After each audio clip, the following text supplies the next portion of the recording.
You are looking at Julian's pronunciation guide, where we look at how to pronounce better some of the most mispronounced words in the world, like this other curious word. But how do you say what you're looking for today?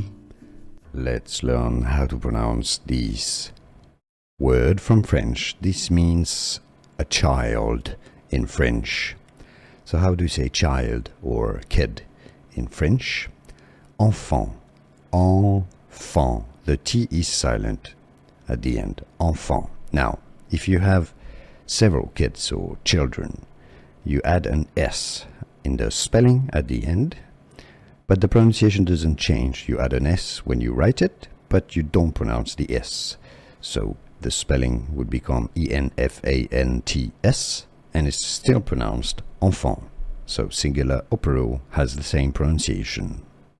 Enfant.